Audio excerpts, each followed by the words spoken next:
What's up, guys? Welcome to the Breakthrough Bureau. Today we're going to be talking through budgeting and the top 10 tips to impact your budget. All right, tip number one is incredibly simple, but a lot of people don't do it. And what is that? Actually have and understand what a budget is.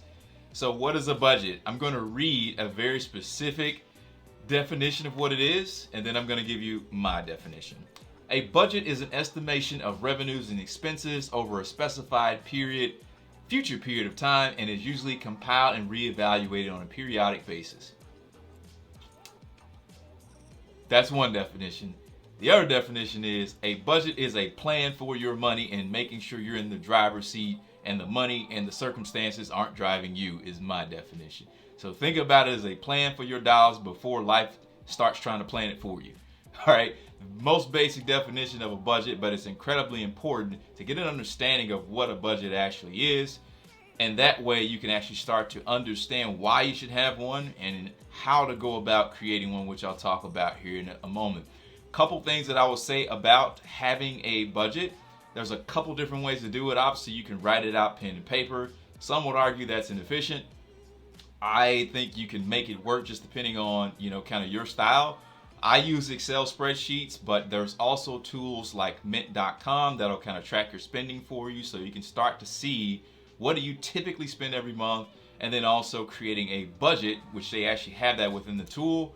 And then you can start to say, okay, I spend this much, but I know I can cut that much, right? But the key takeaway, step one, have a budget. The budget gives you a visual representation of your plan for your actual dollars.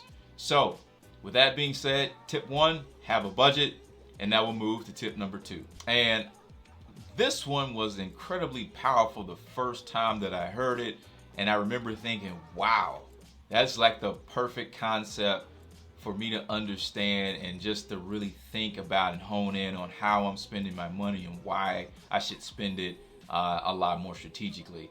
And that tip is, think about your dollars, each and every one of them, like employees. And that is something that actually came from a book that's incredibly popular in the financial community and even outside of it, with just people that are trying to rewire their minds to think about their finances in a different way.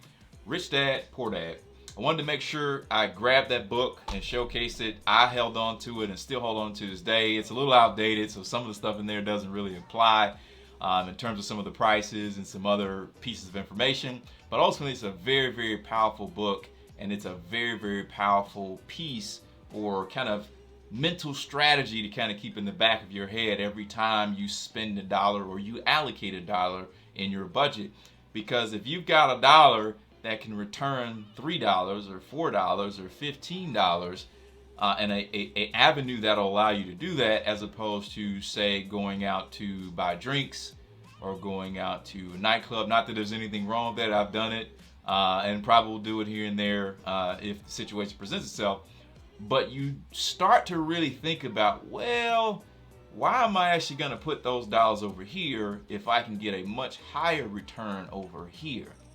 And a lot of times that starts with things like bonds, CDs, and in other cases, when you get more sophisticated, it looks like the stock market.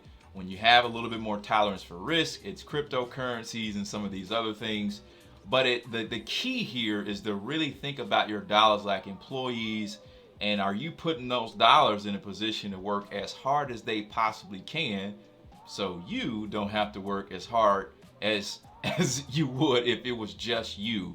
So thinking about your dollars as employees is an incredibly powerful kind of mental switch that I think once you turn it on, it's one of those things you never really turn off. So wanted to share that, more of a philosophy-based tip, but incredibly powerful nonetheless. All right, the next tip is pay yourself first. A lot of times people hear that phrase and they think, I get paid and my check comes to me, I spend it on whatever I want, with the exception of bills, and I've paid myself first. That is not what you should be getting out of that phrase. Pay yourself first is really more of a philosophy switch, where you're saying every time I get paid, I'm going to do the things that allow me to carve out a small portion that protects my financial and mental well-being So think about this more so as if you were to get paid, there's a certain portion of your check that, of course, is going to go to bills. But prior to that, taking out a small portion of whatever that amount over your bills is and allocating it to things like your 401k, doing things like your savings account, or just giving yourself a little bit of a budget for discretionary spending. Because ultimately, if your mental health and you aren't in a good state of being, then ultimately nothing else will be. And also, it's just an important mindset switch to think before the universe throws things at you and throws all these variables your way, you're making sure that no matter what, you're dedicating a portion of your income and a portion of your dollars to you. So it seems simple, very surface level, but it's incredibly important because it gives you the mindset that I've got to take care of me before I take care of anything else. All right, next tip, automate your finances. This is incredibly powerful, and I'll talk through why. What I see a lot of people do is they'll pay their mortgage, their electric bill, their gas bill, their credit card bill, and their cell phone bill, and a host of other bills manually each month. They'll log into the portal or they'll visit the local office to pay cash or credit card or whatever it looks like. And the reason why you don't ideally want to do that is twofold. Number one, you have to try to remember all of those various dates to pay those things manually. And you may have a system where you get a notification that says, hey, go pay this bill. A lot of these companies will send you an email, let you know, hey, you owe some money. But it's incredibly inefficient because you have to now log into a portal, remember the username and password, the account number, make an extra drive, and do kind of all these extra steps in order to get that particular bill paid. Now, you may think, okay, well, it gets paid. I hadn't had any problems yet. But a lot of times what people don't do is kind of part two of this. They don't take inventory of what else they could be doing with that time and with that energy, and also how quick it is to and easy to set up an automatic bill payment system. So most cases, almost every bill can be paid through some type of electronic portal or automatic bill pay setup. It's incredibly powerful because now once you set that up and create a budget, you roughly know what's going to come out every single month. It's automated, and now you don't have to dedicate that time, energy, effort, in some cases gas, in order to get that bill paid. Which also reduces your late fees and all these other, last minute sprawl outs or freak outs to get that bill paid, and just all of this mental energy and time that now you can apply to other things like making more money or just peace of mind, quite honestly. So incredibly powerful to get in the mindset of how much of my finances can I automate as opposed to manually paying your bills. Next tip, avoid lifestyle creep. What does that mean? That means that when you get a raise, when you get a bonus, when you get an income, when you get a promotion, it simply means don't also increase your spending to go hand in hand with what you just got in terms of your increase or your additional income. Why? Why is that important? Because within that margin between what you're getting paid now versus what you used to get paid, there's an incredible opportunity in the middle to save more money, to invest more money, to create an emergency fund, to go out and achieve the things that a lot of us say we don't have the money for. In fact, when you get promoted, there's an incredible opportunity to really divert more dollars towards the things that you want to accomplish or achieve as it pertains to some of your goals or financial plans. And then lifestyle creep is something that I see a ton of. Me personally, I tried to live on roughly $30,000 to $35,000, which is roughly what my first major job actually paid me. And that has been incredibly powerful because what I was able to avoid is seeing my lifestyle creep to vacations, excursions, nicer cars, and just a lot of frivolous spending that I could instead divert to my 401k, to investing in various investment vehicles, and that stuff compounds over time and it becomes incredibly powerful. And you also realize how little you often need to truly be happy, as opposed to constantly throwing money trying to achieve happiness. So incredibly powerful to try your absolute best to avoid lifestyle creep. Now, what I'm not saying is don't enjoy yourself, right? It's important to give yourself, a nice reward if you get promoted or do something you've worked really hard for to get that, that bonus. But it's also just as important to make sure that you don't start spending more consistently just because you're making more.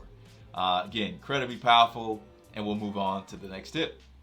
All right, this next tip is one that is incredibly important. I cringe a little bit every time I hear people kind of say this, and that is, do not do mental math for your budget. What do I mean by that? I mean, don't create your budget purely in your head and use that every single month. It's okay to start off there, especially early on when you're in the ideation phase and trying to figure out, okay, I really need to take a deeper look into my budget. What are my expenses? Here are the things that I have that I need to spend money on. Here are the things I like to spend money on. Let me start to write these things out. But after that point, it's incredibly important to switch over to some sort of a written, trackable budget. Because in the course of a day, much yet alone a week, much yet alone a month, much yet alone a year, there's going to be one-off expenses. There are going to be expenses that have variables, like your cell phone in a lot of cases, like your electric bill in a lot of cases, and a host of other things that kind of go up and down. And if you don't have a written budget that has plans for that variance, a lot of times you're leaving yourself subject to your own willpower. And just like when it comes to going to the gym, sometimes it's there, sometimes it's not, but a plan is always there. So it's incredibly important to have a written plan, understand what your budget is, what your allocations are, kind of what your variance is in terms of, here is what I like to spend, but I can spend up to this amount and still feel good about what I did for the month. And then also have a system on the back end that tracks your spending so you can make sure you're staying according to plan.